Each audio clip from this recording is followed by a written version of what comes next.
And now we are starting paper 2. අපි ඉස්සෙල්ලත් කිව්වා වගේ paper 2 කියනකොට එතන 60 marks තියෙනවා. We are starting from test 9. Test 9 is a vocabulary activity.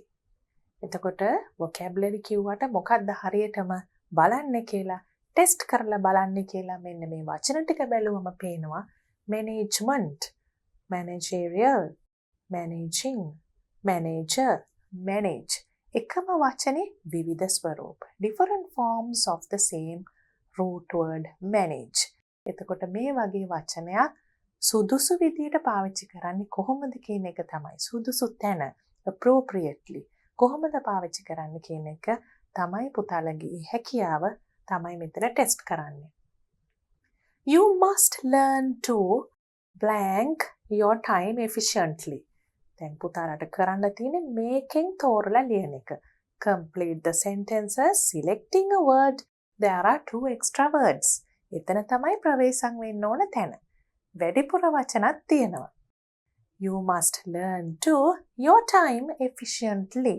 Manage your time. කාලය කළමනාකරණය කරන්න පුළුවන් වෙන්න ඕනේ. Manage.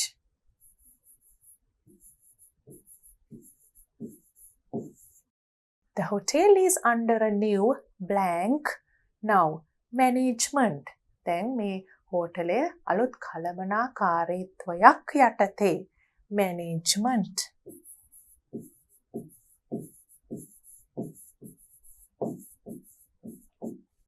The manager of the company is Mr. S. Pereira. ඒක පැහැදිලි. ඒක තමයි මෙතනින් පහසුම එක. කළමනාකාරීතුමා කියන එක manager. එතකොට අපිට මෙතන extra words දෙකක් තියෙනවා. කිසිම blank එකකට අයිති වෙන්නේ නැති. මෙතනත් අපිට ඒ වගේම වචන කිහිපයක් තියෙනවා. අවශ්‍ය වචන විතරයි ගන්නෙ. The rebels agreed to blank in the peace talks. එතකොට මේ සටන්කාමීන් කැමති වුණා කියලා සාම සාකච්ඡාවලට. The rebels agreed to participate. සහභාගී වෙන්න.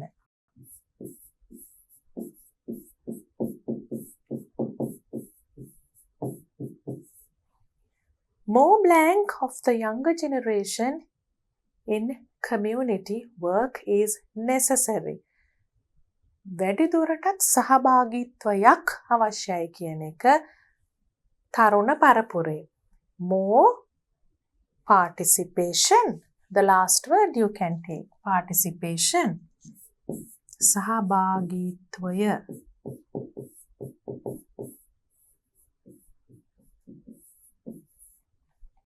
Ruwan is an active blank in the Science Association. විද්‍යා සංගමයේ බොහොම ක්‍රියාකාරී සමාජිකයෙක්ලු රුවන්. Active participant. සහභාගී වෙන කෙනෙක්. ක්‍රියාකාරීව සහභාගී වෙන කෙනෙක්. Participant.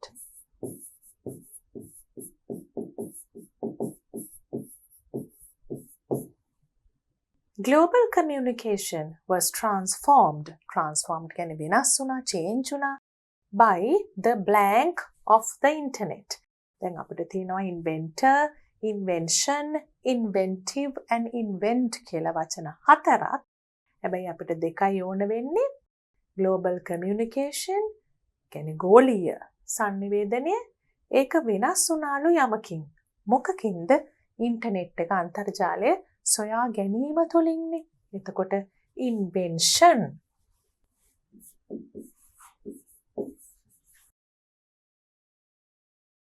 Invention of the internet. He would blank any excuse to avoid doing homework. Homework කරන්න නැතුව ඉන්න යම් කිසි හේතුවක් හොයාගනිලු කොහෙන් හරි. නැති දෙයක් හරි හොයාගනී කියන අදහස. He would invent.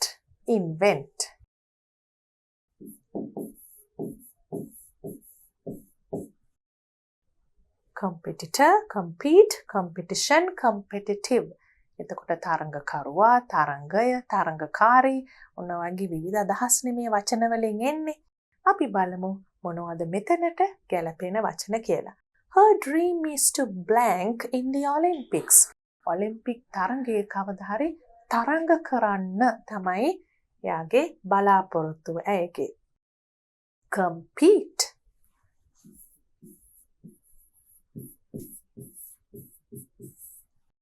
A-level is a blank examination. තරඟකාරී විභාගයක්. එතකොට වචනේ මොකද්ද? Competitive. Competitive.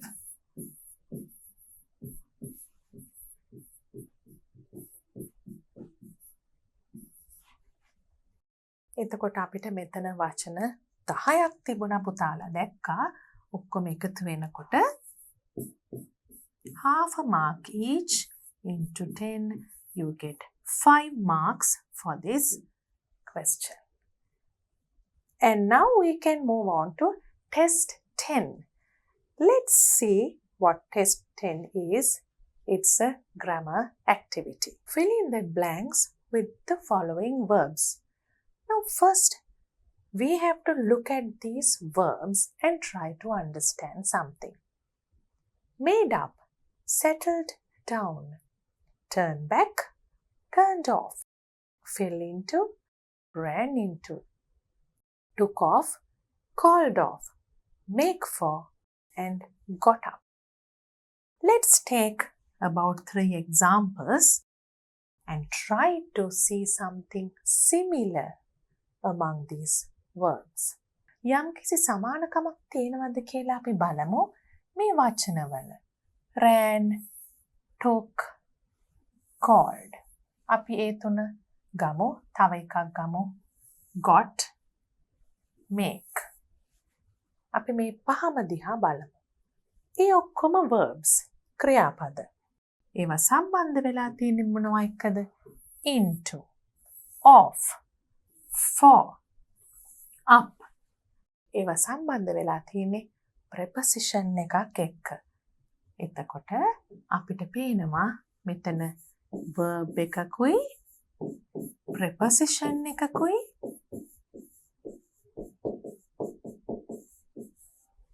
එකතු වෙලා තියෙනවා කියලා.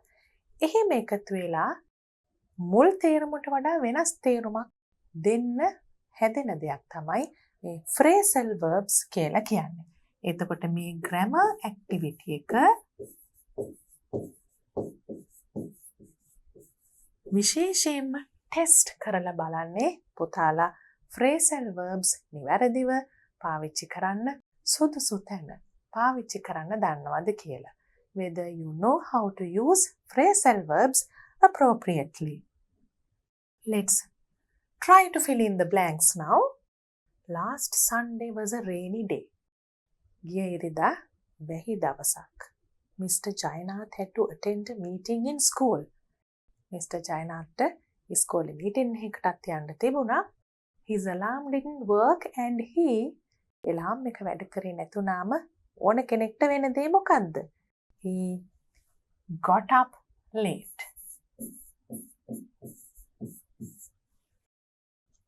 Dressed quickly, then parakku වුණ හින්දා මන්ට ඇඳගෙන and ran to the bus stop. Bus stop එකට දුවගෙන ගියා. When he was about 10 yards away, the bus parakku වෙලා යනකොට යාර 10ක් තියෙද්දි මොකද්ද බස් එකට වෙන්න ඇත්තේ? ඒක යන්න ඇති. ඒකට තමයි කියන්නේ the bus took off. නවත්තලා තිබිලා යන්න පටන් ගත්තා.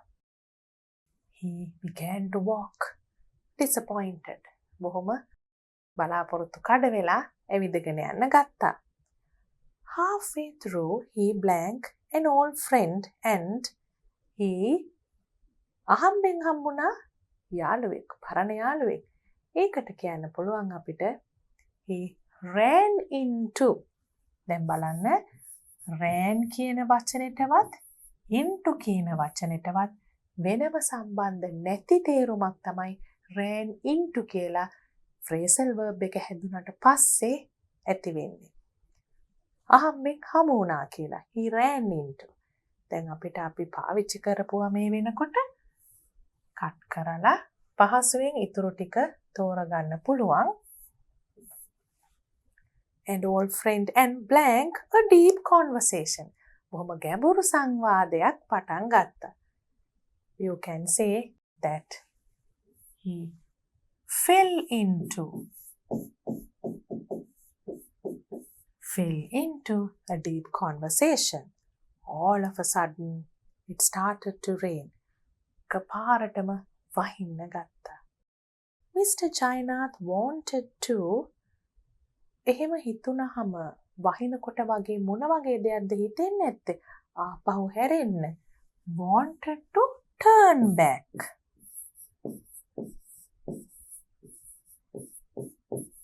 But he blank his mind. එහෙම යන්න හිතුනට ආපස්සට හැරිලා හිත ආපහු වෙනස් කරගත්තා කියන්නේ, හදාගත්තා කියන්නේ. He made up his mind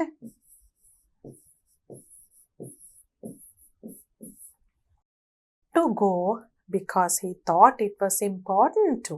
ඒ මොකද ඌ හිතුවා ඒක හරිම වැදගත් කියලා. මොකද්ද? The meeting එකකට යන්න තිබුණානේ. ඉතින් ඒකට අපිට කියන්න පුළුවන් to make for the meeting.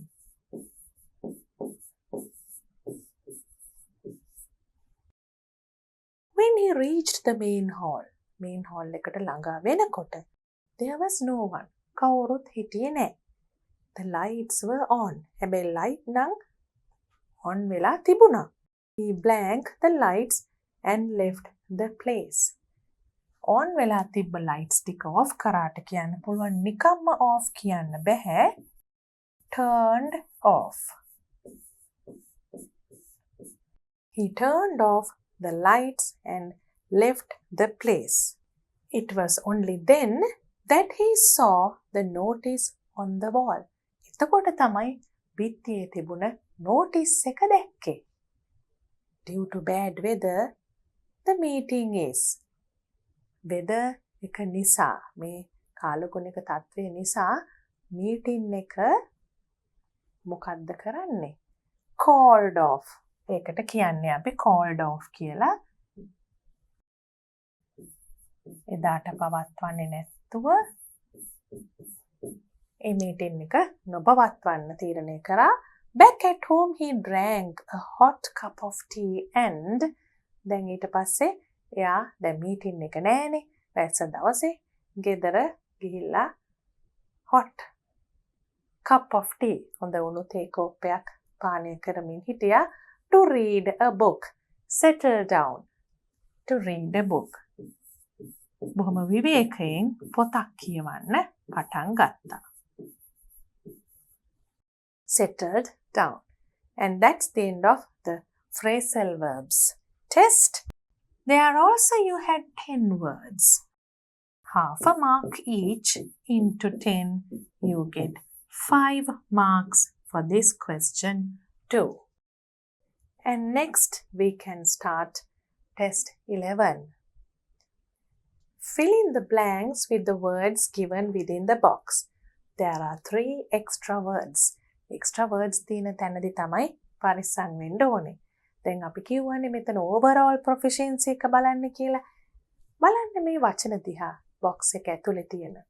Interviewing කිව්වම verb එකක්. Salesman කිව්වම noun එකක්.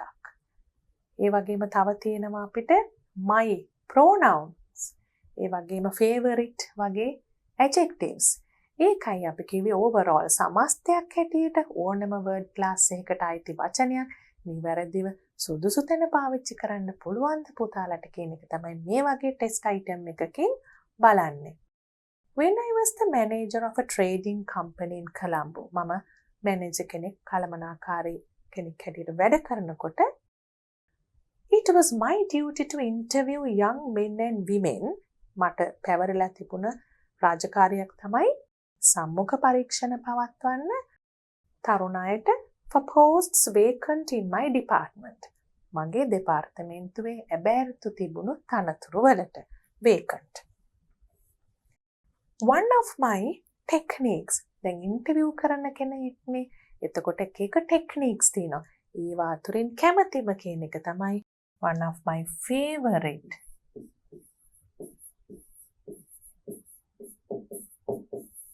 interview කරන favorite technique එක. One of my favorite techniques in interviewing prospective salesman. ඒ කියන්නේ දැන් ගන්න සුදුසුකම් තියෙන හොඳින් වැඩ කරයි කියලා හිතෙන prospective salesman was to hand them යා කරන ක්‍රමයක් hand them my expensive fountain pen.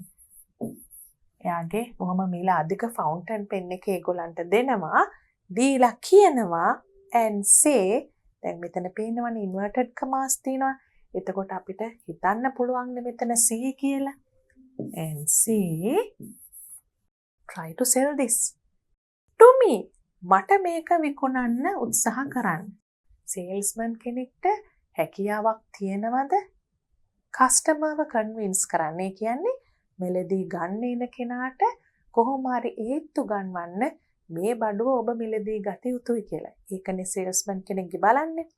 එතකොට ඒක තමයි මේ යම්කිසි වෙනත් ක්‍රමයකින් මේ මැනේජර් try කරලා බලලා තියෙන්නේ. One day after blank several applicants සම්මුඛ පරීක්ෂණ පැවැත්වුවට පස්සේ interviewing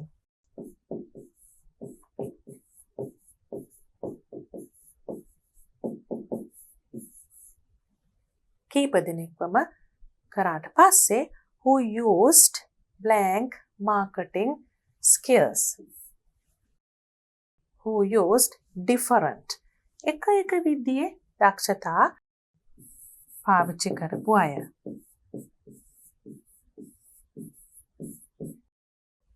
I was surprised මම පුදුම වුණා the skills of an applicant I was surprised at the skills of an applicant. එක්කෙනෙක්ගේ ගැන හුඟක් පුදුම වුණා. Blank picked up my pen. යා මගේ පෑන අරගෙන blank at it අරගෙන මොකද්ද කරේ? Looked at it.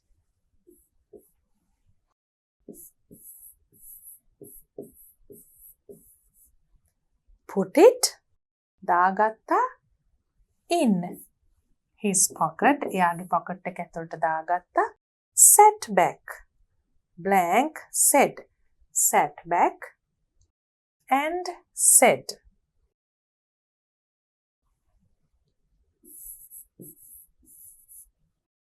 Sir for 1,000 blank you can have sir for 1,000 rupees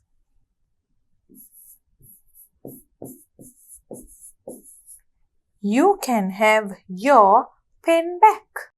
Your pen back. I was so impressed. I appointed him as an assistant manager within weeks. Manager හොඳටම සතුටටපත් වුණා. මෙයාගේ මේ කරපු ක්‍රමය දැකලා ඒ නිසා යාට රැකියාව ලබා දුන්නා කියලා තමයි කියන්නේ.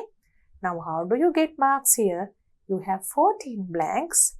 And half a mark each, you get 7 marks here.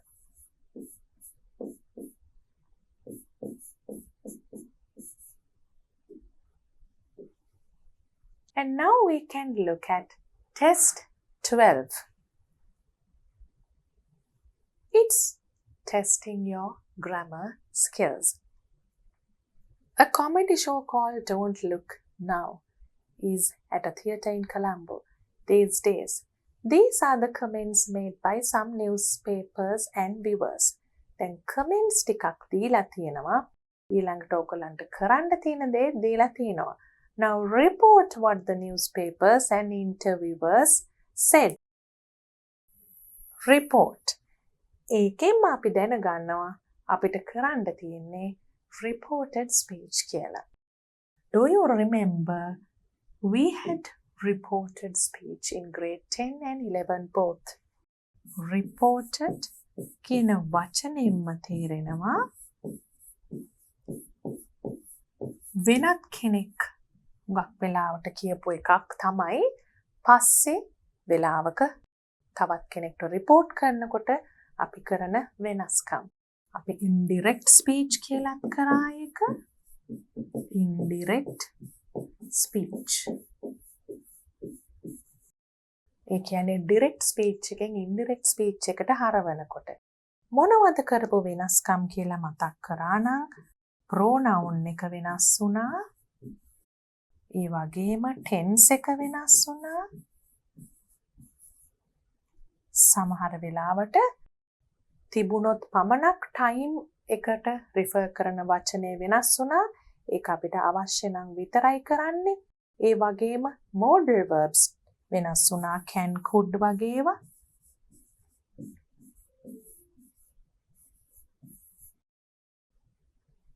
ඒ වගේ වෙනස්කම් එක්ක අපි බලමු දැන් කොහොමද අපේ වෙනස්කම් ටික changes ටික කරන්නේ කියලා. inverted commas ඇතුලේ දීලා තියෙන direct speech utterances වලින් indirect speech එකට හරවන්නේ කොහොමද කියලා. මෙතන can, could වගේ වචන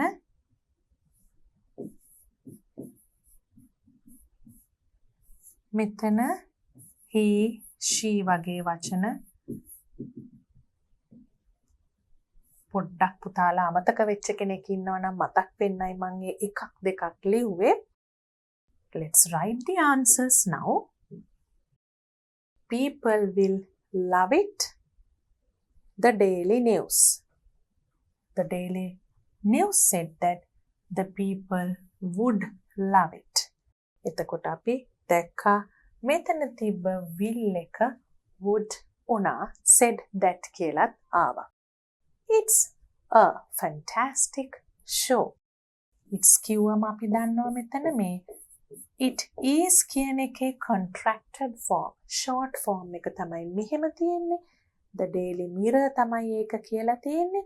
එතකොට මේක මොන tense එකේද තියෙන්නේ? present tense එකේ. present එකට මොකද්ද වෙන්නේ? present එකට වෙන වෙනස තමයි ඒක past වෙනවා. එතකොට අපිට කියන්න පුළුවන් the Daily Mirror said that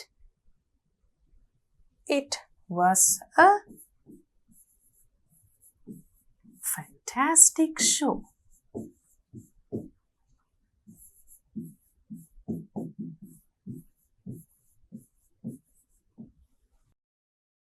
The island said that.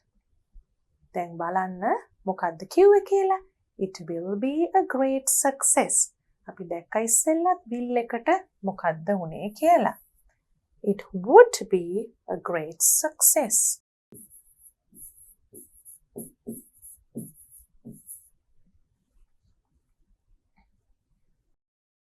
An actor said that it blank ever seen. It's the funniest play I have ever seen. එතකොට මෙතන ඉස්සෙල්ලා වගේම it is කියන එක අපි දන්නවා එතන verb එක මාරු වෙන්න ඕනේ. එතකොට අපි දන්නවා pronoun මාරු වෙන්න ඕනේ කියලා අපි මෙතන මතක් කිරීමක් කරා. එතකොට ඒ වගේම present එක past වෙන්න ඕන තැන් අනිත් ඒවත් අමතක කරන්න බෑ. An actor said that it was the funniest play he had ever seen. I have present perfect එක past perfect වෙනවා.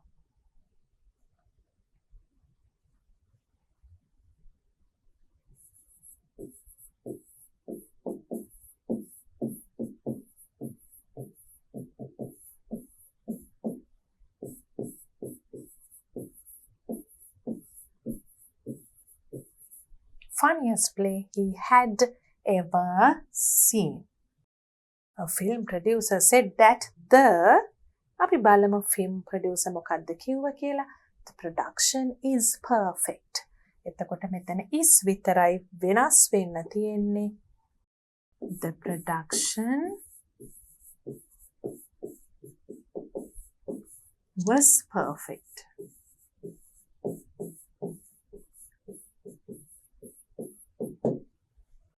A singer said that he blank better show. I can't remember a better show. එතකොට මේ can't කියන්නේ මොකේ short form එකද? can not කියන එකනේ. remember. එතකොට can කියන එකේ past එක මොකද්ද? could. He could not. ඒ වගේම I කියන pronoun එක වෙනස් වෙන්න ඕනේ. අපි දන්නේ නැහැ singer she the he the කියලා. එතකොට ඒ දෙකෙන් ඕනම එකක් හරි. එතකොට අපි ලියමු can එක could වුණාම මොකද්ද වෙන්නේ? She or he couldn't remember a better show. මෙතන දීලා තියෙනවා who is it කියලා.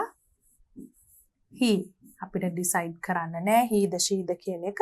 A singer said that he couldn't remember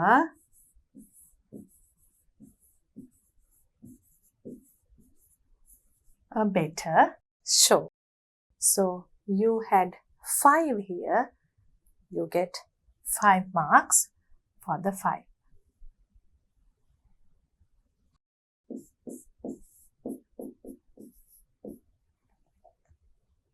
And now again you have a reading test. This time it's a poem. Read the poem and answer the questions given. Poem එක කියවලා උත්තර ලියන්න ඕනේ. අපි බලමු කොහොමද මේ poem එක තේරුම් ගන්න කියලා. What is the name of the poem? Underground. ඒ කියන්නේ අපි දන්නවනේ පොළවට යට කියලා. In the deep kingdom underground, there is no light and little sound. Kingdom, deep kingdom. යට තියෙනවලු පොළවේ ගැඹුරේ රාජධානියක් kingdom එක. There is no light and little sound. එළියක් නැහැ. පොඩි ශබ්දයයි තියෙන්නේ. ශබ්ද බොහොම අඩුයි. Down below the earth's green floor. මොකද්ද මේ earth's green floor කිව්වේ? අපි දන්නවනේ පොළොව මත පිට ගස්, පඳුරු, ඒ වගේම තෘණ ඕනෑම දෙයක් තියෙන පුළුවන්. අපි green කියන එකෙන් අදහස් කරන්නේ ඒ ස්වභාවික පරිසරයේ පොළොව මත පිට තියෙන.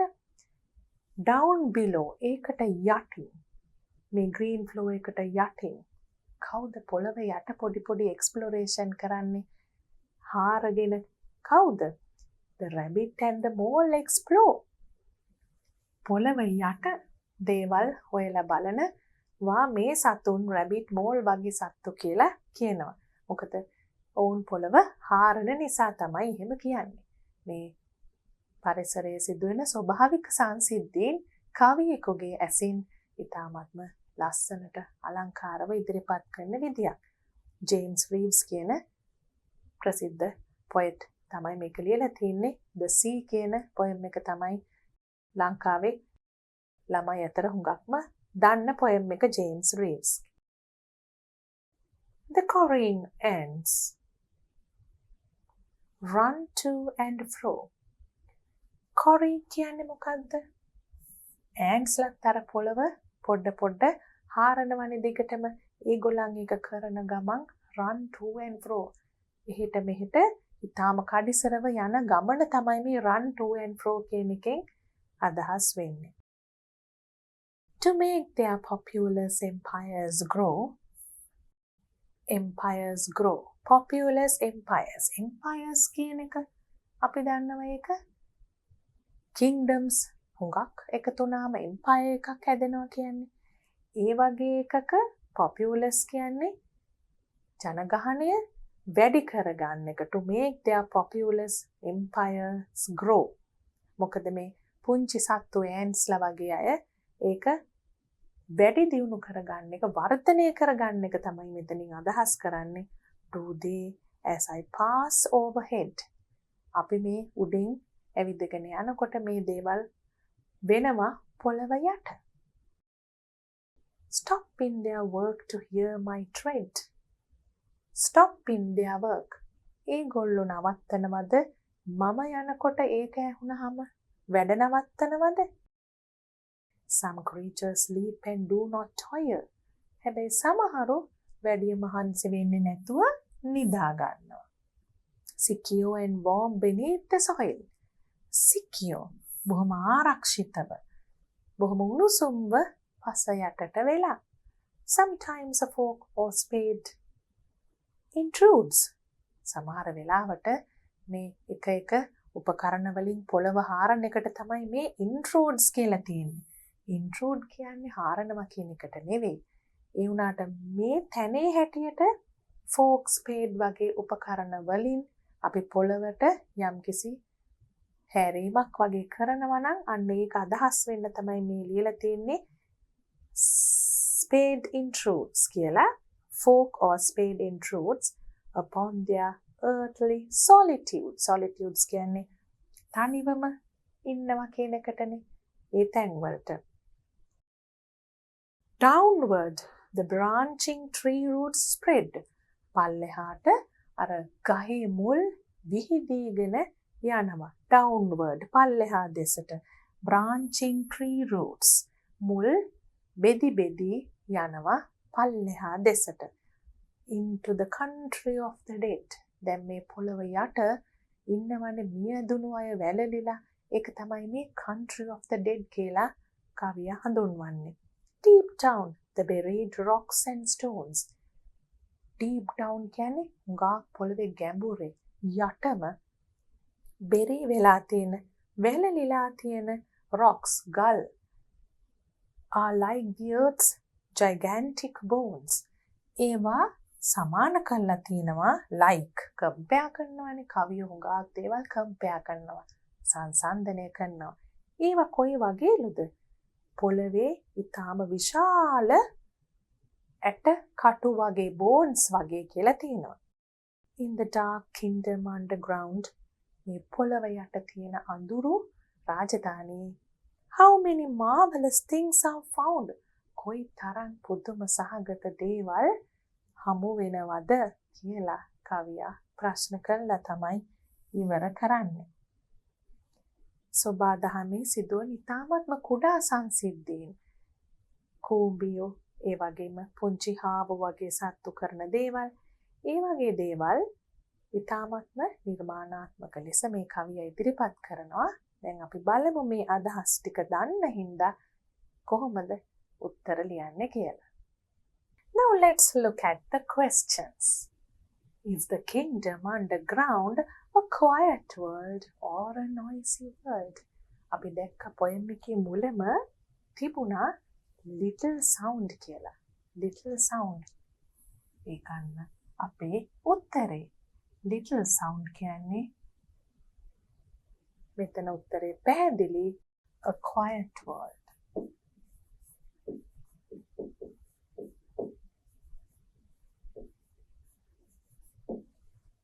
Which words tell you this?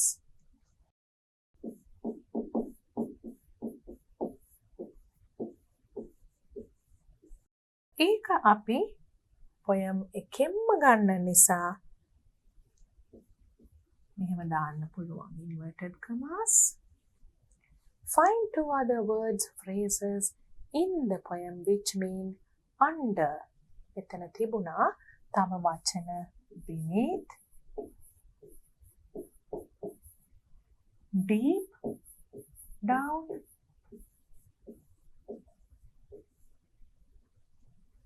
the poet says they stop their work to hear his walk, who are referred to as they in line 7. 7. Do they, as I pass overhead, stop in their work to hear my tread? මම ඇවිදින විදිය අහන්න කවුද නවතිනවද කියලා අහන්නේ. And they were the ants.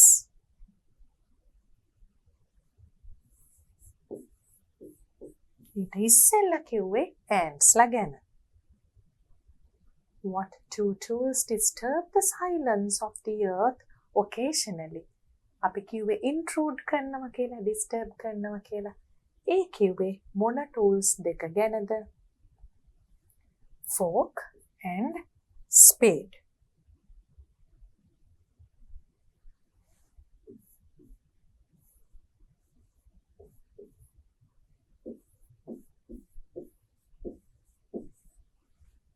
How do some creatures who do not work find their sleep underground?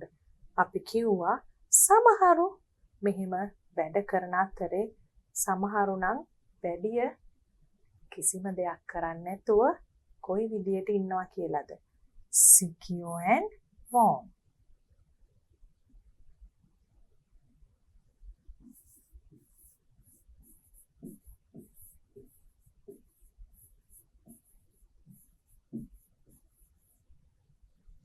Who seem to be the busiest creatures? කවුද වඩාත්ම වැඩියෙන් වැඩ කරන සත්තු? Ants.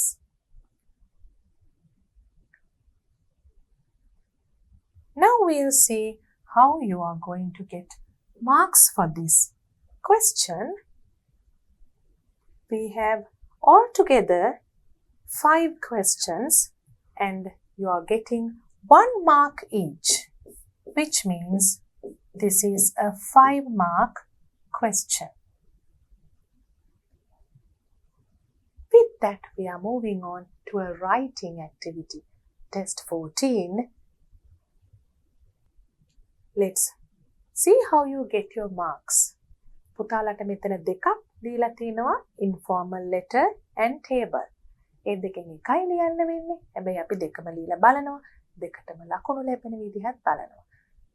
තවත් වෙලාවකට පුතාලට මතක ඇති අපි කිරුවා formal letter එකක් graph එකක් chart එකක් එන්නත් පුළුවන්. අපි බලමු කොහොමද ලකුණු ලැබෙන්නේ කියලා. content.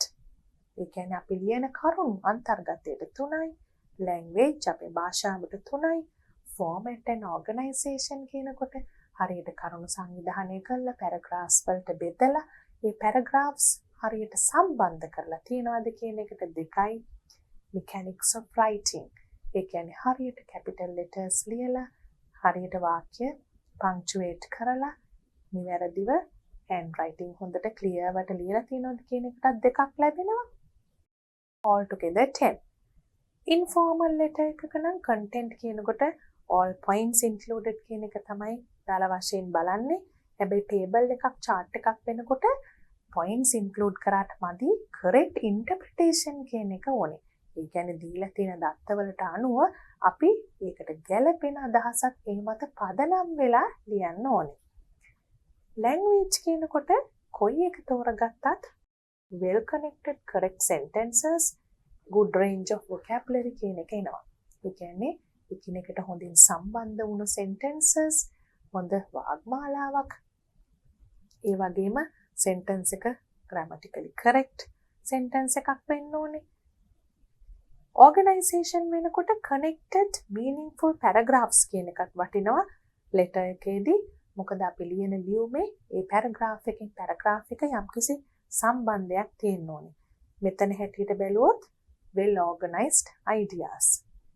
mechanics of writing කියනකොට තමයි මේ spelling errors නැතුව punctuation හරියට clear handwriting බලලා capital letters බලලා ඒවා බලන්න තියෙන්නේ මේ mechanics of writing කියන එක යටතේ. ඉතින් මේ සියලුම දේවල් පුතාලා හොඳට කරලා තියෙනවා 10 11 පන්තිවලදී වගේම පොඩි පන්තිවලදීත් දැන් ඒවා පාවිච්චි කරලා හොඳින්ම writing activity එකක් කරන්න ලෑස්ති වෙන වෙලාව. You plan to visit your uncle after the examination. Write him a letter informing him about it. Include the following. Use about 100 words. When you expect to visit him. කොයි කාලෙද visit කරන්නේ? How you feel about the exam? මොකක්ද ඔබට විභාගය ගැන දැනෙන්නේ? Things you like to do. මොනවද ඔබ කරන්න ආස? Places you like to visit. මොන වගේ තැන්ද බලන්න යන්න ආස? අංකල් එක්ක නැවතිලා ඉන්න කාලේ. You can start writing your house number and the address 15th or 25th or whatever the date you choose here. Then අපි දන්නවා formal letter එකක නම් අපි senders address එක ලියලා date එකෙන් පස්සේ recipients address ඒ කියන්නේ ලබන්නාගේ ලිපිණියත් ලියලා dear sir වගේ salutation එකක් ලියලා මාතෘකාවක් ලියලා ඒ විදිහට අමාරු ෆෝමැට් එකක් නෙවෙයි ඉන්ෆෝමල් ලෙටර් එකක තියෙන්නේ. පැහැදිලිව අපි ලියන කෙනාගේ ඇඩ්‍රස් එක ලියලා ඩේට් එක දාලා අපිට පුළුවන් dear කියලා බොහොම ඉන්ෆෝමල් විදිහකට casual conversational style එකෙන් අපි දැන් දන්න කෙනෙක්ට ලියනකොට ලියන විදිය රාජකාරී ලිපියකට වඩා වෙනස්. We have to be very casual and informal when we use words and sentences. Dear Senarath uncle, thank you very much for the good luck card you sent. දැන් විභාගයකට ලෑස්ති වෙන කෙනෙක්ට ඒ වගේ දෙයකින් පටන් ගන්න පුළුවන්. අංකල් ලියපු කාඩ් එකට තෑන්ක් කරලා. As you said, I am getting ready for the exam well. මම හොඳින් ලෑස්ති වෙනවා මගේ විභාගෙට. I have completed my revision lessons. මගේ revision, මගේ පුනරීක්ෂණ අභ්‍යාස ඔක්කොම මම කරලා තියෙන්නේ. Therefore, I feel confident to face the exam. ඒ නිසා මම හුඟක් විශ්වාසයෙන් යුතුව, ආත්ම විශ්වාසයෙන් යුතුව තමයි මේ විභාගයට මුහුණ දෙන්න ඉන්නේ. After that introductory paragraph, you can start something like this. Once my exam is over, I am hoping to visit you. දැන් කියනවා මගේ විභාගය ඉවර වෙලා මම බලාපොරොත්තු වෙනවා එහෙට එන්න කියලා. My parents will drop me at your place on the 24th of December. ඒ කවදද මාව ඇරලන්නේ කියන එක I am going to be at your place for a week. අපිට කියලා තිබ්බනේ ඩියුරේෂන් එක ලියන්න කියලා. එතකොට අපි ලියනවා week එකක් සතියක් අපි ඉන්න බලාපොරොත්තු වෙන බව. I would like to play with Navidi, your neighbor's daughter. අපි කරන්න කැමති මොනවද කියලාත් ලියන්න කියලා තිබුණා. එතකොට අංකල්ගේ මේ අසල්වාසී ගෙදරක ඉන්න ගැහැණු ළමයි ගැනත් කියනවා එයා එක සෙල්ලම් කරන්නත් ආසයි කියලා.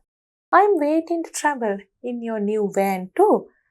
අංකල්ගේ අලුත් van එකේ travel කරන්නත් කැමැත්තක් තියෙනවා.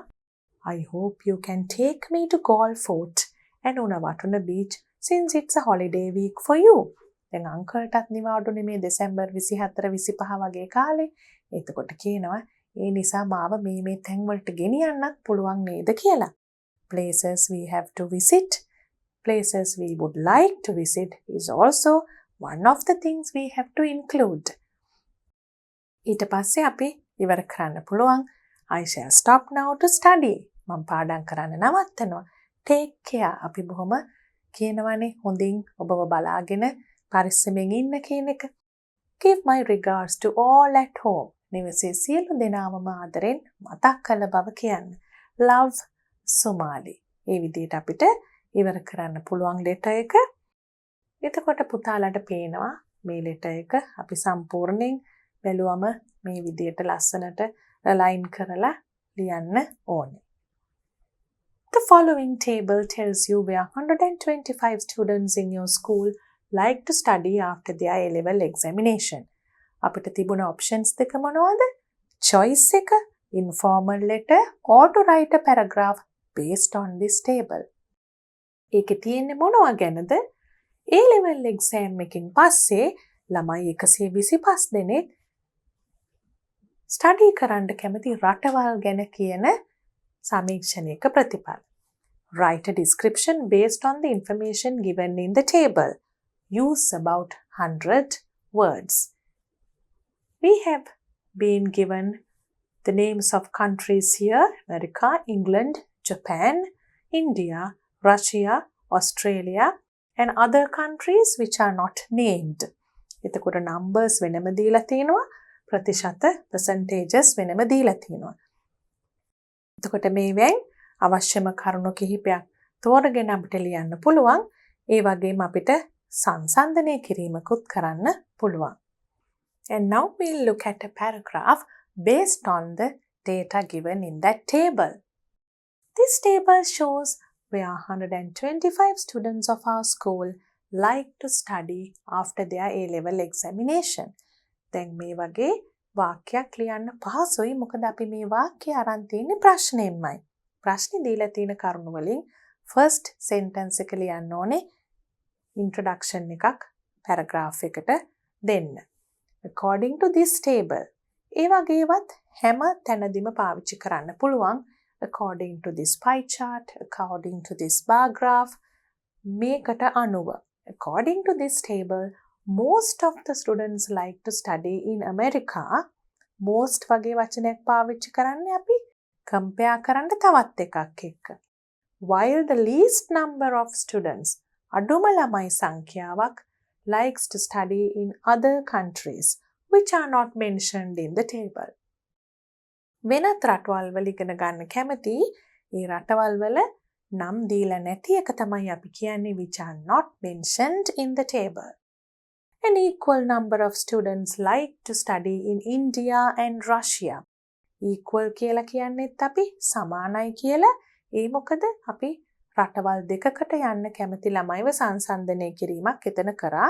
එතකොට දැක්කා සමාන සංඛ්‍යාවන් තියෙන බව. එතකොට වැඩිම, අඩුම, සමාන, most, least, equal ඒ වගේ වචන අවශ්‍ය වෙනවා අපිට මේ වගේ එකක් ලියනකොට. That is 8%. Percentage එකක් දාන්න පුළුවන්. 28 students like to study in England while 25 students like to study in Japan. අපි මෙතන while කියන connective එකෙන් කරුණු දෙකක් එකතු කරලා තියෙනවා. ඊට පස්සේ their percentages are 22.4 and 20 respectively කියලා දීලා තියෙනවා. respectively කියන්නේ ඉස්සෙල්ලා දීලා තිබුණ රටේ percentage එක මේක, ඊළඟ රටේ percentage එක ළමයි යන්න කැමති percentage එක මේක. 12% of students like to study in Australia. එතකොට තවත් රටක ඉගෙන ගන්න කැමති, ඔස්ට්‍රේලියාවල ඉගෙන ගන්න කැමති ළමයින්ගේ percentage එක.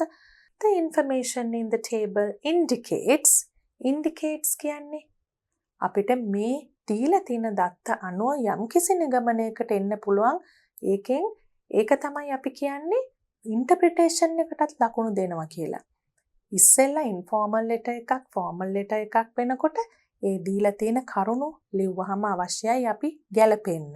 හැබැයි මෙතනදී දීලා තියෙන කරුණු වලට අමතරව interpretation එකක් ලියන්න ඕනේ. මේ දත්ත දිහා බැලුවම මොන වගේ දෙයක්ද පෙන්눔 කරන්නේ? Indicates that the majority of students likes to study in developed countries of the world. The majority. වැඩි ප්‍රමාණයක් ළමයි මේ සමීක්ෂණයට සහභාගී වෙච්ච ළමයින්ගෙන් වැඩි ප්‍රමාණයක් කැමති සංවර්ධිත රටවල් වල ඉගෙන ගන්න. අපිට ඒ රටවල් වල නම් දැක්කහම පේනවා වැඩිම කැමැත්ත තියෙන්නේ කොයි වගේ රටවල් වලටද කියලා. අපි ඉස්සෙල්ලාම සාකච්ඡා කෙරුවා වගේ මේ ප්‍රශ්න දෙකෙන් එකයි පුතාලා ලියන්නේ. එතකොට ලියන ක්‍රමය අනුව අර කොටස් වලට බෙදිලා අපි කොටස් 4ක් දැක්කා. ඒ කොටස් 4ටම තමයි ලකුණු 10 ලැබෙන්නේ. එතකොට ඒ ලියලා තියෙන ආකාරය අනුව ලකුණ ලැබෙනවා. And now we have test 15 which is a reading test. So this test will see whether you can read and understand directly stated ideas and indirectly stated ideas.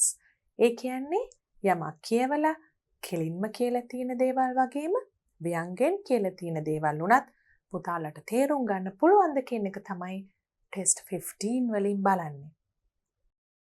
Read the text and answer the questions. Back in the 16th century in a tiny village near Nuremberg lived a very poor family.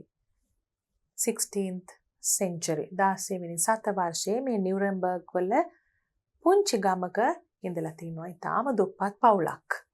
In order to keep food on the table for his family, Dürer, the father worked almost 18 hours a day at his trade. ඒ කියන්නේ මේ පවුලට ආහාර සපයන්න, අවශ්‍ය දේවල් දෙන්න මේ තාත්තා පැය 18ක් almost පැය 18කට කිට්ටු ප්‍රමාණයක් දවසට වැඩ කරලා තියෙනවා. Despite their poverty, ඒ කියන්නේ දුප්පත්කම ඒගොල්ලන්ගේ තිබුණට, two of Dürer's sons, Albrecht the younger and Albert the elder, had a dream. Younger son and elder son පුතාලා දෙන්නටම ලොකු සිහිනයක් තිබුණා. දුප්පත්කම තිබුණට. They both wanted to study art at the academy in Nuremberg, but they knew that their father would never be financially able to send either of them there. ඒගොල්ලන්ට මේ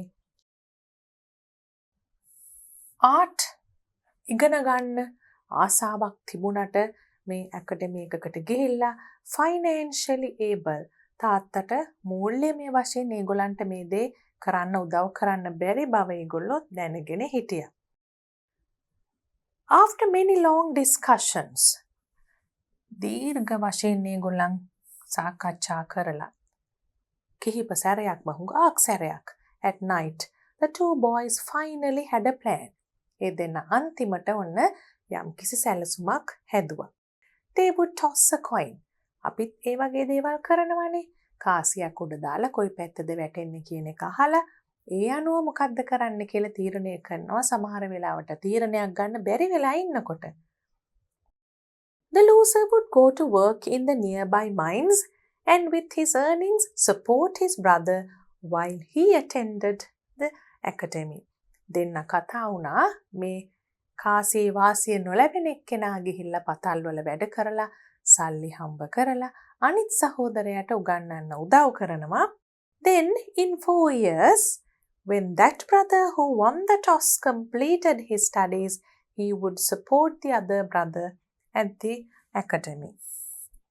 කොහොම හරි අවුරුදු 4ක් ගිහිල්ලා සම්පූර්ණ කරාට පස්සේ අධ්‍යාපනය ඒ බ්‍රදර්ට පුළුවන් අනිත් කෙනාගේ අධ්‍යාපනයට උදව් කරන්න. He would support the other brother at the academy with sales of his artwork. දැන් ආර්ට් නේ ඉගෙන ගන්නේ. එතකොට ඒගොල්ලන් අඳින ඒවා විකුණලා ඒ ලැබෙන ආදායමෙන් අනිත් සහෝදරයාට උගන්වන්න පුළුවන්. ඒ විදිහට මේගොල්ලෝ එකඟතාවයකට ආවා. They tossed a coin on a Sunday morning. Albrecht won the toss and went off to Nuremberg.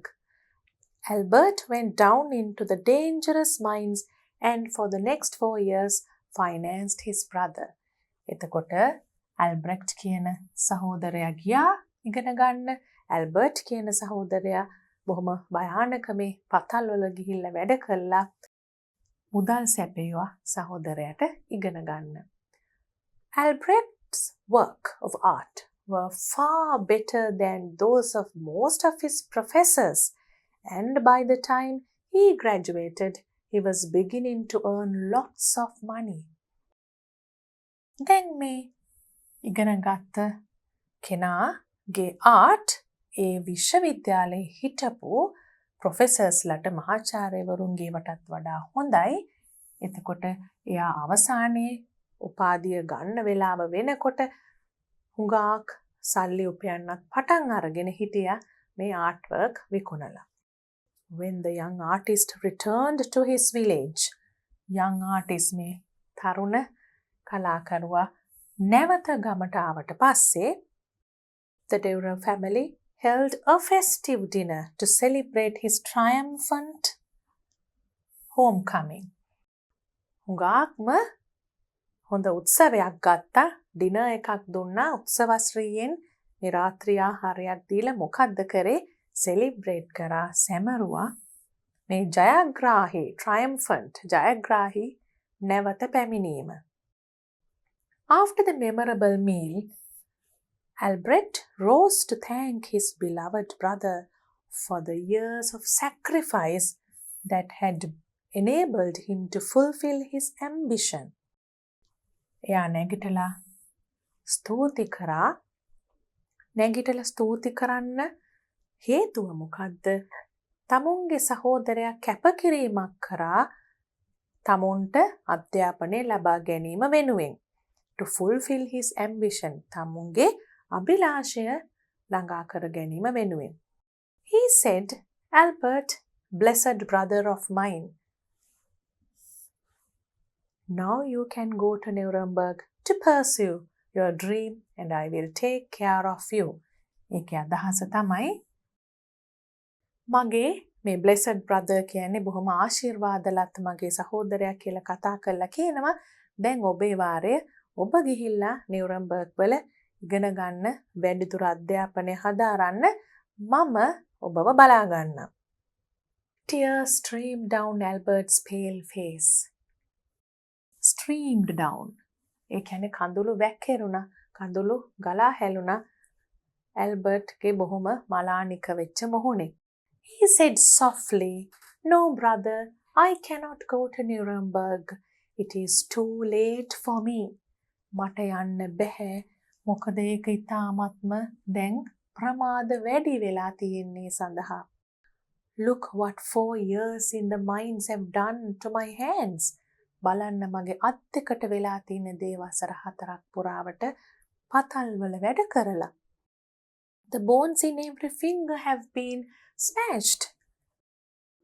ඒ කියන්නේ ඉතාමත්ම මහන්සි වෙලා බරපතල වැඩ කරනකොට මේ ඇටකටු පවා ඩැමේජ් වෙලා තියෙනවා කියලා කියනවා. Lately I have been suffering from arthritis so badly that I cannot hold a pen or a brush to make delicate lines on parchment or canvas. අර බොහොම සියුම්ව ඉරි ඇඳලා ඒ වගේ කලාත්මක දෙයක් කරන්න තරම් බැහැ. මගේ දෑත් ඔක්කොම රළු වෙලා ඒ වගේම ආතරයිටිස් කියන රෝගයක් හැදිලා ඇට සම්බන්ධව තියෙන රෝගයක්. එතකොට ඒ නිසා කියනවා no brother, for me it's too late කියලා. More than 450 years have passed. දැන් මේ අතීත කතාවෙන් පස්සේ වර්තමානයට ආවා. Now Albrecht Dürer's hundreds of portraits, pen and silver point sketches and copper engravings hang in every great museum in the world. Portraits, ඒ වගේම painting, silver point වලින් ඇඳපු sketches, ඒ වගේම engravings, carvings කරලා තියෙනවා. ඒ ඔක්කොම එක දෙයක් නෙමේ, විවිධ කලා නිර්මාණ තියෙනවා. එතකොට කැටයම් කලාව, චිත්‍ර, ඒ හැම දෙයක්ම දැන් ලෝකයේ තියෙන විශිෂ්ට කෞතුකාගාරවල මියුසියම්ස් වල තියෙනවා. Albrecht Dürer's work of art, Praying Hands, is world famous. Praying Hands කියලා එකක් තියෙනවා හුඟක්ම මුළු ලෝකෙම ජනප්‍රිය. Some believe, සමහරු විශ්වාස කරනවා, that Albrecht Dürer drew his brother's abused hands with palms together in honor of his brother, Albert. ඒ කියන්නේ තමුන්ගේ සහෝදරයාට ගෞරවයක් හැටියට මේ අත් දෙක බොහොම රළු වෙලා රෝගී වෙනකම්ම සියුම් දෙයක් කරන්න බැරි තත්වයට එනකම්ම තමා වෙනුවෙන් මහන්සි වෙච්ච මේ සහෝදරයාට කරන ගෞරවයක් හැටියට මෙන්න මේ විශේෂ කලා නිර්මාණය Praying Hands කියන එක අඳින්න ඇති කියලා විශ්වාසයක් තියෙනවා. He called his powerful drawing simply hands. Hands කියලා තමයි මේක හඳුන්වන්නේ. But the entire world almost immediately opened their hearts to his great masterpiece and renamed his tribute of love Praying Hands. ලෝකයේ හිටපු මේ අනිත් මිනිස්සු මේක දැකලා මේක දැනගෙන මේ කතාව immediately එසැනින්ම වගේ මේ නම hands කියන එකෙන් praying hands කියන එකට මේ සුවිශේෂී විශිෂ්ට කලා නිර්මාණය මේ කලාකරුවගේ praying hands කියලා වෙනස් කරා. නම hands විතරක් තිබුණ නිසා rename කරා. rename නැවත නම් කරා. Let this work be your reminder that no one ever makes it alone. A condensed version, writer unknown. Condensed version එකක් කියන්නේ ඒක සංක්ෂිප්තව තමයි දීලා තියෙන මේ කතාව. කවුද කතුවරයා කියලා දන්නේ නැහැ. And now we can look at the questions.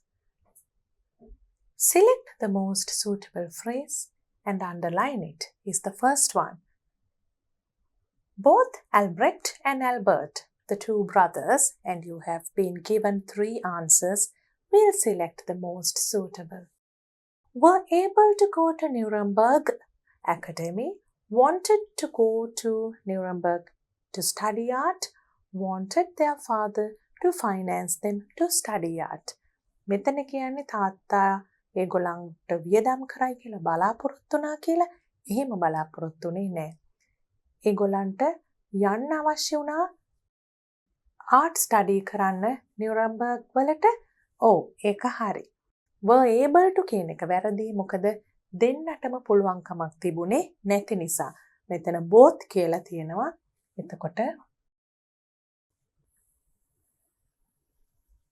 B wanted to go to Nuremberg to study art කියන එක තමයි හරි. Albrecht's work of art were not good as those of his teachers, not up to his professors' expectations, much better than those of his teachers. මෙතන තියෙන්නේ ප්‍රොෆෙසර්ස්ලා බලාපොරොත්තු මට්ටමට තිබුණේ නෑ කියලා. මෙතන තියෙන්නේ ටීචර්ස්ලාගේ තරම් හොඳ නෑ කියලා. හැබැයි අපි පැසේජ් එකේදී දැක්කා ස්ටුඩන්ට් කෙනෙක් වුණාට එයාගේ ආර්ට් ප්‍රොෆෙසර්ස්ලාටත් වැඩිය හොඳයි කියලා much better than those of his teachers කියන එක තමයි. එතකොට එතනට එන උත්තරේ. Number 2, according to their plan, what did the two brothers do during the 4 years? මේ අවුරුදු 4 ඇතුලේ මේගොල්ලෝ මොනවද කරේ? Albrecht went to study at the academy. Albert worked in the mines.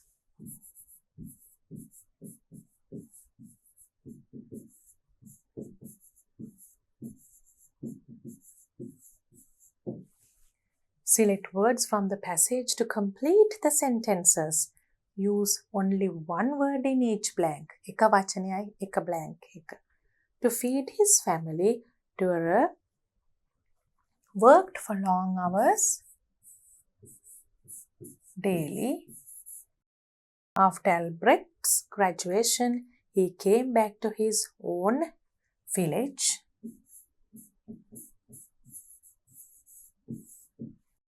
How did Albrecht and Albert decide who should go to the academy? They tossed a coin.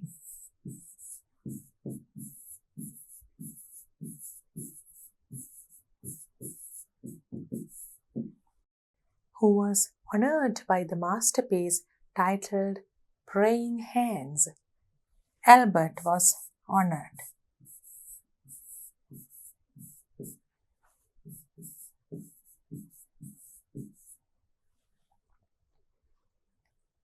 Read paragraph 4 and find a word which has the same meaning as the following.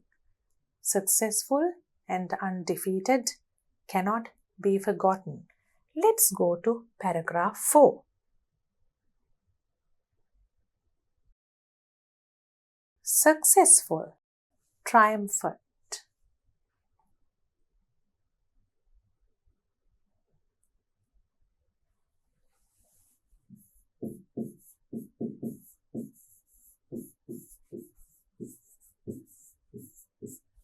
Cannot be forgotten. Memorable.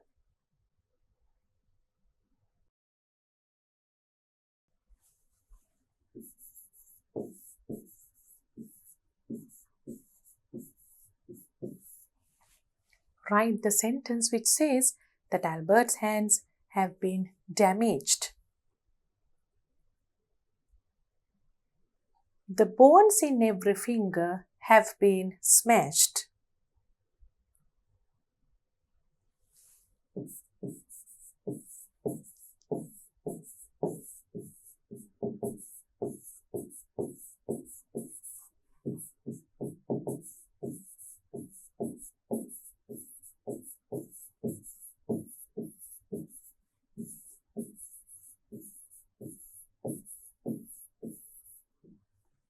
Underline the correct answer. The best title for the passage is මොකක්ද සුදුසුම මාතෘකාව මේ තිබුණ දේවල් වලට අනුව? Sacrifice of a poor family. පවුලක කැපවීමක්. කැපකිරීමක් කියන එක. Tribute to a loving brother. තමුන්ගේ සහෝදරයට කරන ගරු කිරීමක්. How to realize a dream. කොහොමද සිහිනයක් සැබෑ කරගන්නේ? Tribute to a loving brother. මොකද මෙතන සම්පූර්ණයෙන්ම poor family එකක්ම එකතු වෙලා කරපු දෙයක් නෙවෙයි. ඒ නිසා වඩාත්ම සුදුසු කියන තැනදී අපිට මේක දාන්න පුළුවන්. And for this question, altogether you get 8 marks. 1 mark each. And now we are moving on to the writing tests. Test 16 is always a writing test.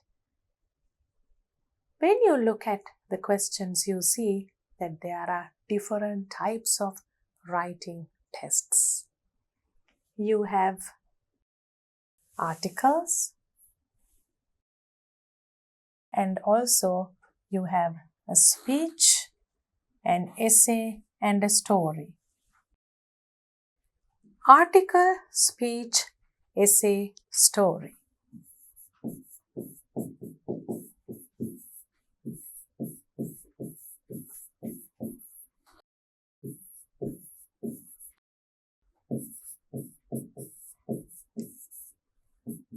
මේ ඔක්කොම compositions කියන වර්ගයට අයිති වුණාට ඒවවල සුළු වෙනස්කම් තියෙනවා. මේ ප්‍රශ්නේදී පුතාලට ලකුණු ලැබෙන්නේ කොහොමද කියලා අපි බැලුවොත් content 5, language 5, format and organization 2, mechanics of writing 3, total 15. අපි බැලුවොත් in general what do they refer to? Content කිව්වම facts, clear description of points, required length. කරුණු ඒවා ගැන විස්තර. හැබැයි ස්ටෝරි එකක් ලියනවා නම් මුල අග beginning end තියෙන්න ඕනේ, complete සම්පූර්ණ වෙන්න ඕනේ, meaningful වෙන්න ඕනේ, තේරුමක් තියෙන්න ඕනේ. language කියනකොට well connected sentences. හොඳින් එකිනෙකට සම්බන්ධ වෙච්ච වාක්‍ය. good range of vocabulary. හොඳ වචන මාලාවක්. style of language. style of language කියනකොට තමයි මෙන්න මේ හතර වෙනම හිතන්න වෙන්නේ. essay එකකට, article එකකට, speech එකකට, story එකකට. වෙනස් විදිහ. article එකක් අපි magazine එකකට හරි පුවත්පතකට හරි ලියනවා නම් ඒක එක විදියක්. එතකොට speech එකක් දෙන්නේ යම් කිසි සභාවකට අපි කතා කරනවා, කෙනෙක් අහගෙන ඉන්න. ඒක තවත් විදියක්. ඒකට ගැළපෙන විදියට ලියන්න ඕනේ. format and organization. well organized ideas. හොඳට අදහස් සංවිධානාත්මකව ඉදිරිපත් කරන්න ඕනේ. connected meaningful paragraphs. ඒ කියන්නේ මොකද්ද? paragraph අතරත් සම්බන්ධයක්, ඡේද අතරත් සම්බන්ධයක් තියෙන්න ඕනේ. mechanics of writing, correct spelling, correct punctuation, clear handwriting. Let's start with the first one. Write on one of the following, use about 200 words. ආයිමත් මම පුතාට මතක් කරනවා මෙතනින් එකයි තෝරගන්න තියෙන්නේ. හැබැයි අපි එක්සෑම් එකකට පුරුදු වෙන්න කරන ඩිස්කෂන් එකක් නිසා මාතෘකා හතරම ලියනවා. එතකොට දුවලා පුතාලට පුළුවන් තමුන්ට ගැලපෙන්නේ කොයි වගේ එකක්ද කියලා තීරණයක් ගන්න. Write an article to a children's newspaper on the following topic. First one is an article. Watching TV, its advantages and disadvantages. අපි මේවා pupils book units වලදීත් කරපු රචනා මාතෘකා. Form of entertainment, ඒක අපිට හුඟක් විනෝදය ගෙන දෙන එකක්. හැබැයි addiction එකක්, ඇබ්බැහිවීමක් වෙන්න පුළුවන්. Useful, ඉගෙන ගන්න කෙනෙක්ට ප්‍රයෝජනවත් වෙන්නත් පුළුවන්. හැබැයි negligence, neglect, අතහරින්නත් මගහරින්නත් පුළුවන් දේවල් මේ ටෙලිවිෂන් එක නිසා. We'll start with a good introduction. Watching TV, its advantages and disadvantages. Television is one of the most important inventions in history. ඉතිහාසයේ සිදුවුණු ඉතාමත්ම වැදගත් සොයා ගැනීමක් ටෙලිවිෂන් එක. Invention එක. It can be a great source of entertainment. විනෝදාස්වාදය ලබා ගන්න පුළුවන් තැනක්, මූලාශ්‍රයක්. Knowledge, දැනුම ලබා ගන්න පුළුවන් මූලාශ්‍රයක්. ඒ වගේම information තොරතුරු. There are both advantages and disadvantages related to using this important device. ඉතින් මේක හුඟක් වැදගත් important දෙයක් වුණාට මේ දෙකම තියෙනවා කියලා අපි මාතෘකාවට අදාළව introduction එක දැන් ලියලා මොකක්ද අපි ඊළඟට ඔප්පු කරන්න යන්නේ කියන එක කියවන කෙනාට පැහැදිලි කරලා තියෙන්නේ. We can learn information on politics, science, history, geography and culture through television. එක විෂයන් ගැන තොරතුරු දැනගන්න පුළුවන්. Television helps us to upgrade our knowledge. අපි දැනුම කාලයට අනුව upgrade කරගන්නත්, යාවත් කාලීන කරගන්නත් අපිට පුළුවන් වෙනවා. මොකද අපි නිතරම දේවල් අලුතෙන් වෙන දේවල් දැනගන්න නිසා. Millions of people instantly get to know about what is happening in the entire world via news telecast. ප්‍රවෘත්ති විකාශ තුළින් මිලියන ගණනාවක් ජනතාව ලෝකයේ වෙන දේවල් එසැනින් දැනගන්නවා instantly. Furthermore, අපි මොකද මේ වගේ වචන පාවිච්චි කරන්නේ? අපි කිව්වා අදහස් අතර සම්බන්ධයක් sentences අතර සම්බන්ධයක් තියෙන්න ඕනේ කියලා. තවද anybody can watch television simply by sitting at home. ගෙදර ඉඳගෙනම ටෙලිවිෂන් බලන්න පුළුවන්. Therefore, movies, family shows, sports, music, as well as teledramas and cartoons can be enjoyed at a very affordable cost. ඒ කියන්නේ බොහොම දැරිය හැකි මුදලකට මේ වගේ විනෝදාස්වාදය ලබා ගන්න පුළුවන් මේ දේවල් හරහා. There are also many disadvantages connected to the television. අපි දැන් advantages ගැන එක paragraph එකක් ලිව්වා. ඒකට සම්බන්ධ වෙන්න දෙවෙනි paragraph එකේදී මේ also කියන වචනේත් පාවිච්චි කරලා also many disadvantages connected මේ සම්බන්ධයෙන් තියෙනවා.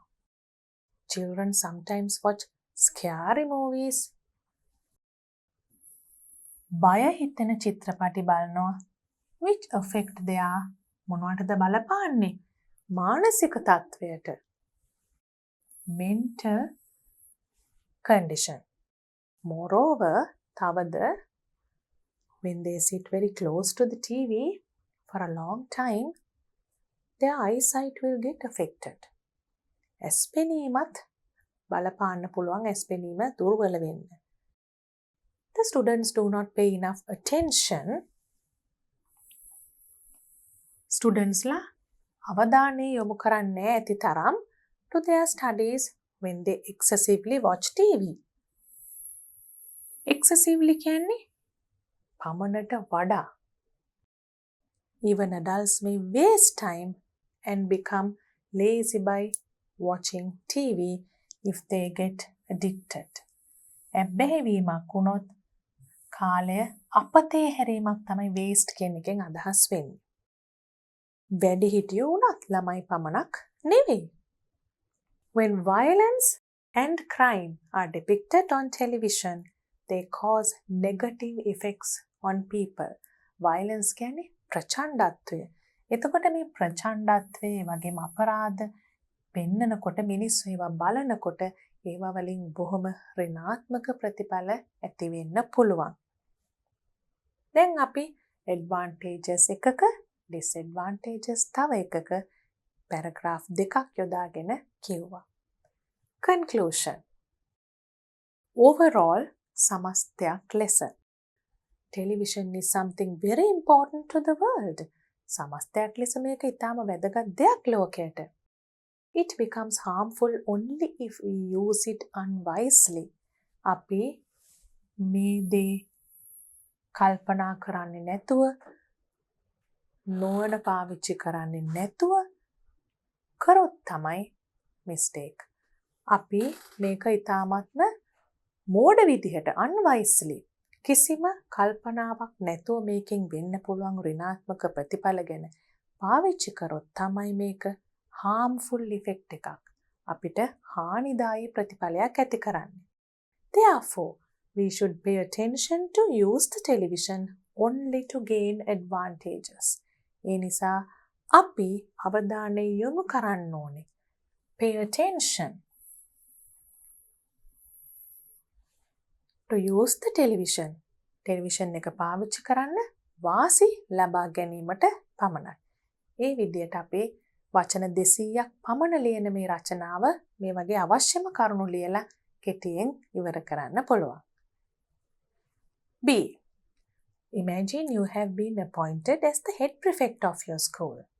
Write a speech you would make at the morning assembly on Let's Make Our School the best school in the district. දැන් තියෙන්නේ පුතාලට ලියන්න ස්පීච් එකක්. ස්පීච් එකක් වෙනකොට ආටිකල්ස් එසේස් වලින් කොහොමද වෙනස් වෙන්නේ කියලා අපි හොඳට කල්පනාවෙන් ලියන්න ඕනේ. හෙඩ් ප්‍රිෆෙක්ට් කෙනෙක් කියනවා අපේ පාසල දිස්ත්‍රික්කේ හොඳම පාසල කරමු කියලා. You should include points attention to studies, sports. ඒ කියන්නේ අපේ අධ්‍යාපනයටත් අපි අවධානය යොමු කරන්න ඕනේ, ක්‍රීඩාවටත් යොමු කරන්න ඕනේ. Let's make our school the best school in the district. අපි ස්පීච් එකක් නිසා ඉස්සෙල්ලම අවසර ගන්න ඕනේ. ඒ වගේම සභාවේ අවධානය තියාගන්න ප්‍රශ්න අහන එකත් හොඳයි. එහෙම නේද කියලා තහවුරු වෙන්න අහන දේවලුත් තියෙනවා. ඒ වගේම මගදීත් පොඩ්ඩක් මතක් කරලා ආමන්ත්‍රණය කරොත් හොඳයි. සභාව මුලදී අගදී විතරක් නෙවෙයි. මුලදී අනිවාර්යයෙන්ම අපි මේ විදියට dear principal, vice principal, my dear teachers and friends, a very good morning to all of you කියලා අනිවාර්යයෙන්ම ආරම්භයේදී අපි එහෙම කියන්න ඕනේනේ school assembly එක. ඒ වගේම today I am here to draw your attention. Today I am here to deliver a speech. Today I am here to talk about. Today I am here to කියලා වගේ බොහොම සරල විදිහකට පටන් ගන්න මතක තියාගන්න පුළුවන් පුතාලට. Draw your attention to a very important thing related to our school. ඔබේ අවධානය යොමු කරන්න අපේ පාසල සම්බන්ධ ඉතා වැදගත් දෙයකට. We all love our school. අපි ඔක්කොම ඉස්කෝලේට ආදරෙයි. ඊට පස්සේ මං කිව්වේ අර අවධානය ගන්න සභාවෙන් ප්‍රශ්නයක් අහනවා කියලා. Don't you think that we could make our school the best in the district? Don't you think that? ඔබට හිතෙන්නේ නැද්ද අපේ පාසල දිස්ත්‍රික්කේ හොඳම පාසල කරන්න පුළුවන් කියලා? We definitely can if we try. දැන් අපි සභාව ධෛර්යමත් කරනවා, positive feeling එකක් ඇති කරනවා කියලා. මොකද්ද? Yes, we can do it if we try. අපි උත්සාහ කරොත් අපිට පුළුවන්. Then you can start by saying, first, let's see. අපි දැන් සභාවට කියනවා අපි එහෙනම් ඉස්සෙල්ලම බලමු. ඒ වගේ දෙයක් ස්පීච් එකක කරුණු කියන්න කලින් කියනකොට හුඟක් ගැලපෙනවා. How we can achieve a target like that? ඒ වගේ ඉලක්කයක් කොහොමද ළඟා කරගන්නේ කියලා. We should focus more on studies and sports. අපි තවත් අවධානය වැඩියෙන් යොමු කරන්න ඕනේ අධ්‍යාපනයටත් ක්‍රීඩාවටත්. We must also maintain good discipline. අපි ඒ වගේම පවත්වාගෙන යන්න ඕනේ හොඳ විනයක්. Every one of you should contribute in your own ways. ඔබ හැමෝම දායක වෙන්න ඕනේ තම තමුන්ගේ එක් විදිවලින්. contribute කියන්නේ දායක වෙන්න ඕනේ. Most importantly, වඩාත්ම වැදගත් වෙන්නේ මොකද්ද? We should produce the best possible results at the GC O-level and A-level examinations. අපිට පුළුවන් උපරිම ප්‍රතිඵල පෙන්වන්න ඕනේ උසස් පෙළ සහ සාමාන්‍ය පෙළ විභාගවලින්. You should concentrate in class. You should කියලා අපි දැන් අහගෙන ඉන්න අයට කියනවා ස්පීච් එකක්. පන්තියේදී අවධානයෙන් ඉන්න ඕනේ. Revise the subject matter well. හොඳින් විෂයන් පුනරීක්ෂණය කරන්න ඕනේ. and practice answering question papers. ප්‍රශ්න පත්‍රවලට උත්තර ලියලා පුරුදු වෙන්න ඕනේ. ඒ ඔක්කොම අර අහගෙන ඉන්න අයට ප්‍රධාන ශිෂ්‍ය නායකයා හැටියට දෙන අවවාද. Group studies are also highly recommended. කණ්ඩායම් හැටියට පාඩම් කිරීමත් අපි හුඟක් දුරට ඔබට අනුමත කරනවා, recommend කරනවා කියන එක, යෝජනා කරනවා කියන එක. Then you will be able to obtain good results as a batch. Then you will be able to. එතකොට ඔබට පුළුවන් වෙයි කියලා කියනකොට අපි ආපහු අර සභාව සම්බන්ධ කරගන්නවා. හොඳ ප්‍රතිඵල ගන්න පුළුවන් වෙයි මෙහෙම වැඩ කරොත්. Academics alone will not make our school the best one in the district. ඒ කියන්නේ අපි අධ්‍යාපන වැඩ කටයුතු කරාට විතරක්ම මේක කරන්න බෑ. We need to perform well in sports too. ක්‍රීඩාවෙත් හොඳින් perform කරන්න ඕනේ. So here is your chance, my dear friends who are athletes. දැක්ක නේද මම කිව්වා මගදී සභාව අමතන්න ඕනේ කියලා. මුලදී අගදී විතරක් මදි. athletes ලට ක්‍රීඩකයන්ට කියනවා මගේ හොඳ යාළුවෝ, my dear friends. කවුද විශේෂයෙන් ක්‍රීඩිකාවෝ? Please take part in the tournaments. අපේ තියෙන තරඟාවලි වලට සහභාගී වෙන්න. Attend after school sports practices regularly. පාසලෙන් පසු තියෙන ක්‍රීඩා පුහුණුවීම් වලට regularly කියන නිතිපතා සහභාගී වෙන්න. Compete with good spirit. Let's bring glory to our school. හොඳට තරඟ කරලා අපේ පාසලට කීර්තියක් ගේමු, ජයග්‍රහණයක් ගේමු කියන එක. ඒකත් කියන්නේ let's කියලා. Let us. අපි ඔක්කොම let's bring glory. එතනදිත් අපි අර ස්පීච් එක කරන්න පුළුවන් සභාව සම්බන්ධ කර ගැනීම කෙරුවා. දැන් අපිට පුළුවන් ලස්සනට මේක ඉවර කරන්න. Conclusion. I would like to end my speech by reminding you of something I said at the beginning. I would like to end my speech. මම කැමති මගේ කතාව අවසන් කරන්න by reminding. මතක් කරමින් මොකක්ද?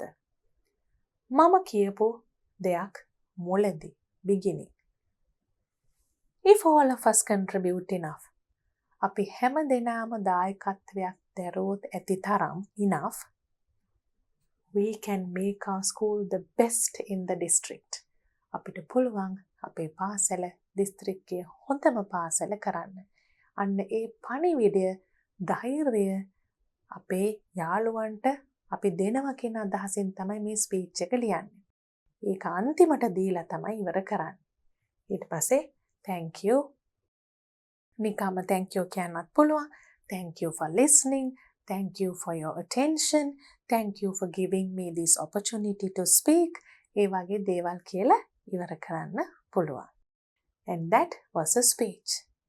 Let's see what our next test item is. The third composition. Write an essay on our responsibility towards preventing dengue in our area. දැන් එනවා essay එකකට. අපි article එකක් ලියුවා, speech එකක් ලියුවා, දැන් essay. Include keeping the environment clean, destroying dengue breeding places, ඕවන ස්ථාන විනාශ කිරීම, supervision, constant supervision. හැමතිස්සෙම අපි පරීක්ෂා කරලා බලන්න ඕනේ මේ දේවල් හරියට වෙනවද කියලා. Our responsibility towards preventing dengue in our area. Dengue is a deadly disease spread by mosquitoes. මේක ඉතාමත්ම භයානක ලෙඩක්, මැරෙන්න උනත් පුළුවන් හින්දායි deadly කියන්නේ. ඒක බෝ වෙන්නේ මදුරුවන්ගෙන්. It can be seen everywhere in the country and it causes many deaths. Dengue කියන එක තමයි it කියන එකෙන් refer වෙන්නේ. හැම තැනම රටේ තියෙනවා. Causes කියන්නේ මොකද්ද? ඒක හේතු වෙනවා හුඟක් මරණවලට. It is surprising how such a little insect could cause many deaths. එක හරිම පුදුමයක්, පුදුම සහගතයි. මෙච්චර පුංචි සතෙක් කොහොමද ඒ තරම් ගොඩක් මරණ සංඛ්‍යාවකට හේතු වෙන්නේ කියලා. However, ඒ වුණත් it is the truth. ඒක තමයි සත්‍ය. Therefore, it is our responsibility to take actions to prevent this disease. It's our responsibility. ඒක අපේ වගකීමක් to take actions පියවර ගන්න to prevent මේක වළක්වන්න. මේ ලෙඩේ වළක්වන්න prevent. And now we can move on to the first paragraph after the introduction. When talking about preventing dengue, අපි dengue වැළැක්වීම ගැන කතා කරනකොට it is very important to keep the environment clean. ඉතාම වැදගත්ම දෙයක් තමයි පරිසරය පිරිසිදුව තබා ගන්න එක. It has been found even a carelessly thrown eggshell or an empty yogurt cup in which water collects is a breeding ground for the mosquitoes. ඒ කියන්නේ මොකද්ද? හොයාගෙන තියෙනවා carelessly thrown කියන්නේ අපරීක්ෂාකාරී ලෙස විසි කරපු බිත්තර කටුවක් වුණත් යෝගට් කප් එකක් වුණත් වතුර කලෙක්ට් වෙනවා නම් එකතු වෙනවා නම් ඒක බෝවීමට කරන උදව්වක් කියලා. For the mosquitoes. Therefore, we must be careful when disposing of waste. අපි ඒ නිසා ගාක් පරීක්ෂාකාරී වෙන්න ඕනේ මොනවා කරනකොටද? අපද්‍රව්‍ය කුණු ඉවතලනකොට. We should clean our house and garden properly. අපි සුපර්වයිස් කරන්න ඕනේ අපේ මදේ ඉස්සෙල්ලම.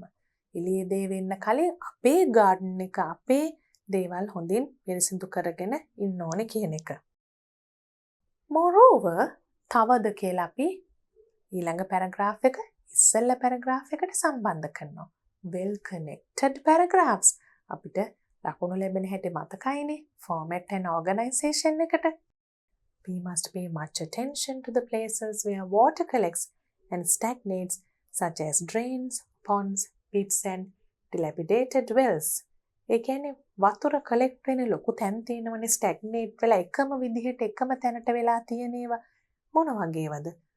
කාණු, ඒ වගේම පොකුණු, වලවල්, ඒ වගේම අතහැරලා දාපු ලින්දවල්, ඒ හැම දෙයකම වතුර නැවතිලා තියෙන නිසා සැලවීමක් නැතුව එක තැන තියෙන නිසා වඳුරෝ බෝ වෙන්න පුළුවන් කියන එක තමයි කියන්නේ.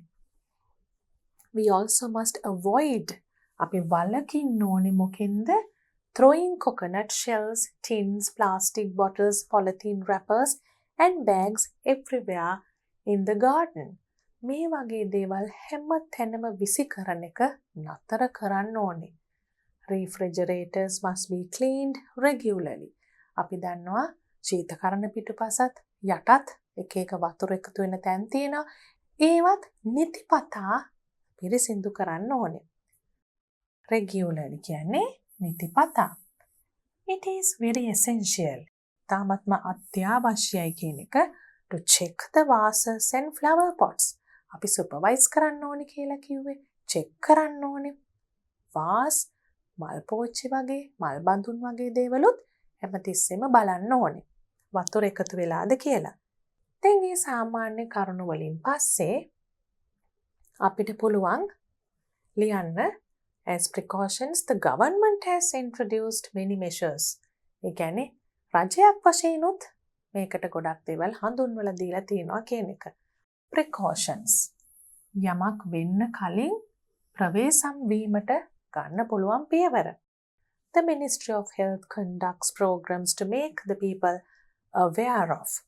සෞඛ්‍ය අමාත්‍යාංශය වැඩසටහන් පවත්වන මිනිසුන්ව දැනුවත් කරන්න aware of reducing the breeding of dengue. බෝවීම අඩු කරන්න. If people do not follow the instructions, they are being fined. මේවා පිළිපැද්දේ නැත්නම් දඩ ගැසීමක් සිදු වෙනවා මිනිස්සුන්ගෙන්. ඒක තමයි ෆයින් කරනවා කියලා කියන්නේ. දැන් මේ මිනිස්සු තනිවම කරන දේවල්, ඒ වගේම සංවිධානාත්මකව කරන දේවල් රජයක් හැටියට කියලා ඉවර නිසා අපිට පුළුවන් දැන් කන්ක්ලූෂන් එකට යන්න. In conclusion, neither programs nor punishments alone can stop this. මතකද අපි කිව්වා ස්පීච් එකේදී academics alone cannot make us achieve this target කියලා. ඒ වචන වලින්ම නෙමෙයි ඒ අදහස. අධ්‍යාපනයේට විතරක් මේක කරන්න බෑ. මෙතනත් අපි ඒ විදිහටම අදහසක් ප්‍රකාශ කරනවා මෙතනට ගැලපෙන විදිහට. Neither programs nor punishments. වැඩසටහන් වලටවත් දඬුවම් වලටවත් තනිවම alone can stop this. Neither nor කියන එක්ස්ප්‍රෙෂන් එකත් පාවිච්චි කරලා තියෙනවා. මේකටත් බෑ අනිත් එකටත් බෑ. Every citizen must prevent dengue and help each other to lead a healthy life. හැම සිටිසන් කෙනෙක්ම තනි තනිවම කියන එක. අර programs punishments තිබ්බට මදි. හැම පුරවැසියෙක්ම මේක prevent කරන්න help each other to lead a healthy life. prevent කරලා අනිත් අයටත් එකිනෙකාට උදව් කරගන්න ඕනේ සෞඛ්‍ය සම්පන්න ජීවිතයක් ගත කරන්න. එතකොට අපි අන්තිමට කිව්වා අර පිටින් දෙන දේවල් විතරක් මදි. තමනුත් ඒක කරන්න ඕනේ කියලා. And that's the conclusion of the third composition. We have one more, which is a story, and that's going to be very interesting. Let's look at the story now. Write story begin as follows. As I approached the deserted house, at the end of the road I saw. ආරම්භය දීලා තිනවා අතහැර දාපු ගියක්කට කිට්ටු වෙනකොට පාරේ අවසානයේ තියෙන මම දැක්කා. දැන් මොන වගේ හැඟීමක්ද ඇති කරලා තියෙන්නේ මුලදිම? ඒ දේ තමයි අපි පවත්වාගෙන යන්න ඕනේ අපේ කතාවේදී. එතකොට මුල මැද අග කතාවේ තියෙන්න ඕනේ අපිට තියෙන සීමිත කාලය, ඒ වගේම සීමිත වචන ප්‍රමාණයත් එක්ක ඕනාවට වඩා දික් වෙන්න බෑ. As I approached the deserted house at the end of the road, I saw that the front door was open. ඉස්සරහ දොර ඇරලා වගේ මම දැක්කා. I was beginning to get frightened.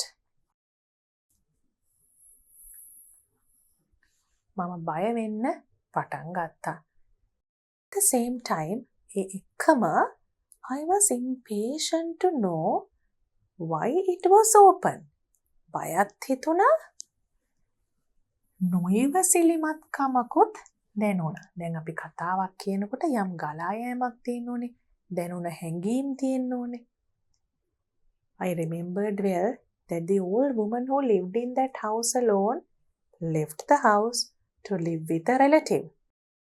මට හොඳට මතකයි මේකේ හිටපු ඒ old woman තනියම හිටපු කෙනා මේ ගේ අතහැරලා නෑදෑයොත් එක්ක ඉන්න ගියා. No one has visited this house for months. මාස ගණනාවකට මේ නිවසට කිසිම කෙනෙක් ඇවිල්ලා නැහැ.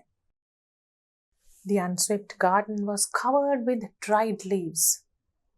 අතුගාපු නැති මේ මිදුල කවර් වෙලා වැහිලා තිබුණා වේලුණු කොළ වලින්. දැන් අපි කියවන කෙනාට අර පින්තූරයක් මැවෙන විදිහට විෂුවලයිස් වෙන විදිහට ලියන්නේ. I somehow made up my mind to enter from the front door. Made up my mind කියන්නේ හිත හදාගත්තා කොහොම හරි ඇතුළට යන්න ඉස්සරහ දොරෙන්. It was broad daylight outside. Daylight කියන්නේ එළිය හොඳට broad daylight හොඳට දවල් එළිය තිබුණා. But it was dark inside. දැන් පොඩි බයකුත් ඇති වෙනවයි කියන විදිහට. ඇතුළ කළුවරයි අඳුරුයි. All windows were closed except for one. එකක් හැර. ඔක්කොම windows වහලා තිබුණේ. That window was closing time to time with the wind. ඒ ඇරිලා තිබ්බ window එක සැරින් සැරේ හුළඟත් එක්ක වැහෙනවා ඇරෙනවා. It created a scary atmosphere. හරිම බියජනක වටපිටාවක් තමයි ඒකෙන් නිර්මාණය වුණේ. Created a scary atmosphere. I looked around the empty hall. මම මේ හිස් ශාලාව වටේ බැලුවා. Then something caught my attention. Caught my attention කියන්නේ then I saw something කිව්වත් කමක් නැහැ. සරලව කියනවා නම් කොහොමද කියන්නේ? Then I saw something special. ඒ වගේ කියන්න පුළුවන්. Something caught my attention කියන්නේ මගේ අවධානය අල්ලගත්තා. ඒකමයි තේරුම. පොඩ්ඩක් ලස්සන විදිහකට කියලා ඒක අමාරු නම් then I saw something කියලාත් කියන්න පුළුවන්. At the end of the corridor, I saw a big bookshelf. Corridor එකක් කෙළවරේ ලොකු පොත් රාක්කයක් දැක්කා. I slowly walked towards it. මං හිමීට එතනට ඒ තැනට දක්වා ඇවිදගෙන ගියා. There were so many books. එතන පොත් ගොඩාක් තිබුණා. Covered with dust. ඒව හැබැයි දූවිල්ලෙන් වැහිලා cover වෙලා තිබුණේ. On the top shelf, උඩම රාකේ උඩම තට්ටුවේ there was a handwritten note. අතින් ලියපු පොඩි පණිවිඩයක් තිබුණා. The letters were not clear. අකුරු එච්චර පැහැදිලි නෑ. But I managed to read. මං කොහොම හරි ඒක කියවගත්තා. Managed to read. Who sees these books first? Please consider them as yours. මේ පොත් දකින පළවෙනි කෙනා ඒ ඔබගේ කියා සලකන්න. Consider them. සලකන්න. ඔබේ කියා. I was too sick to find a person to donate them before I left. මම ලෙඩින් හිටපු නිසා මේක ප්‍රදානය කරන්න කෙනෙක් සොයාගන්න බැරි වුණා මම යන්න කලින්. Mrs. Raymond කියලා යටින් අස්සන් කරලත් තිබුණා.